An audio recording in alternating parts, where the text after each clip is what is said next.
Hello and welcome to the Elvatech's YouTube channel. Today we will discuss an important topic, and that's gonna be how to change the XRF windows on ProSpector 2 correctly and accurately. Firstly, let's talk about the XRF windows themselves. As for ProSpector 2 series, we have two types of XRF windows. The first one is called ProSpector for its name, for the brand's name.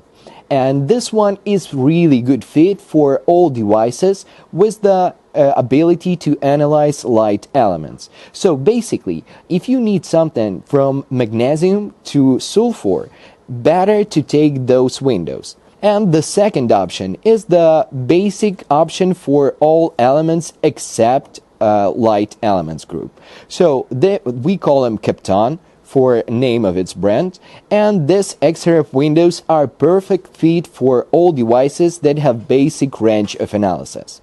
But today we will change it on ProSpector to LE, so we will take our ProSpector one. So it's going to be the great fit for this device. So first of all, you should turn the device this way that you're gonna front it. Alright, and here on the nose of the device you can see the button called push. Just press it a bit and then you can remove your XRF window easy and accurately. Here we go. In comparison with ProSpector 3 series, we have a small difference in the structure of the nose and of the protective film itself.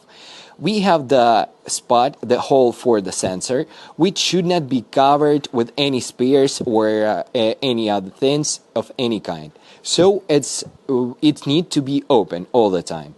And as you can see on our protective film, we also have a hole. So first of all, we need to turn it upside down. This way it works for ProSpector 2. Then, while we're gonna change it, this is the very important area for us on the measuring window, and you should not cover, wipe it, or blow it of like any kind with not even just a small portion of air with a small pressure. The best way to maintain it is to change your protective films regularly. So this is how we're gonna do. We press the push button, and as you can see, it just opens up a little hole on the top of the device, or the top of measuring window.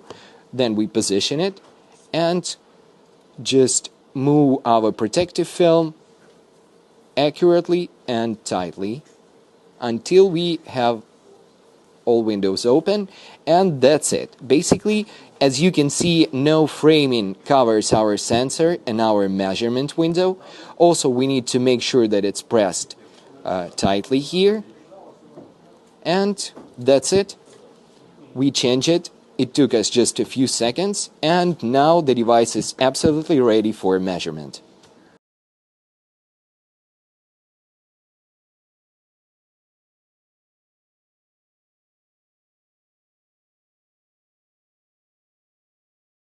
So, as you just seen, it's really easy, and it took us just a couple seconds and a couple clicks. To change XRF windows periodically is a very important topic, because sometimes it can contain contaminations or dust from the previous samples, and your measurements of your current samples could not be accurate. To make sure that everything works accurate and your device works on the maximum effectiveness, it's better to check the XRF windows periodically, and if you can find any contamination on that, better change it. And that's all for today. Thank you very much for your attention. And if you like this video, just put some likes on it, so we know you enjoy it. And if you would like something more, you can write us in the comments and we will be happy to make a video on your topic. Or if you have any questions, you can contact our managers and they will be happy to help you and assist you and make sure that you use your device with maximum effectiveness. And thank you for your attention. Stay tuned and see you soon.